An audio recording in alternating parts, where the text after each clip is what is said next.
What if the United States did what most of the developed world already has and banned civilian guns? Let's imagine that for a second. No handguns at Walmart, no AR-15s at the local sporting goods store, no open carry at the farmer's market.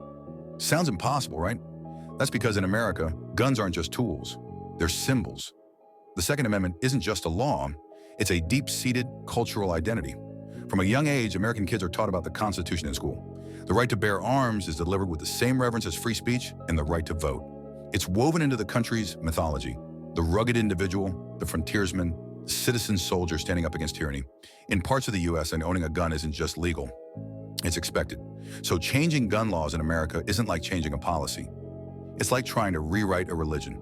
And even if you could legally ban civilian firearms tomorrow, the deeper challenge would be shifting a mindset that's been sacrosanct for generations. That kind of cultural transformation could take decades, maybe more. One potential path: start in schools.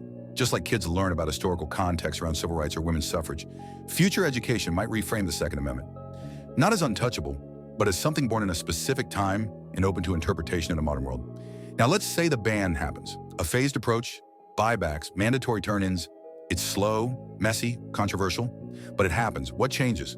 Gun deaths would drop, fast.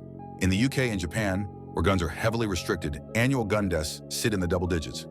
After Australia banned most semi-automatic firearms in the 1990s, mass shootings dropped to zero for over 2 decades. Think about that for a second. Zero. The US? In 2022 alone, over 48,000 people died by gun, more than car crashes. And it's not just crime. Over half of gun deaths in America are suicides.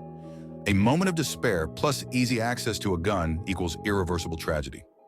In other countries, that moment might end with a cry for help. In the US, it too often ends with a funeral. Now let's address one of the most common pro-gun arguments. You need a good guy with a gun to stop a bad guy with a gun. But here's the thing. America already has tens of millions of good guys with guns. If that solved the problem, wouldn't it be solved by now? In reality, what we see again and again is this. Good guys can become bad guys instantly when a gun is within reach. A bar fight that might have ended with a black eye becomes a homicide. A domestic argument that could have cooled off becomes a deadly tragedy. A teen in crisis doesn't cry for help. They pull a trigger. In a country where it's easier to buy a gun than get therapy, the difference between life and death is often just access. And it's not just about murder or suicide. It's about how guns escalate everything. In the US, police know every routine traffic stop could become a shootout. Teachers run active shooter drills. Shoppers scan for exits, just in case. This is not normal, not globally, but crime would still exist, right? Of course, criminals are resourceful. Illegal weapons would circulate. But with far fewer guns in circulation, the lethality of those crimes would drop dramatically. In countries with strict gun laws, violent crimes happen, but they rarely end in death. Fewer guns means fewer funerals. There would be resistance, fierce legal battles, Second Amendment lawsuits all the way to the Supreme Court. Some states would flat out refuse.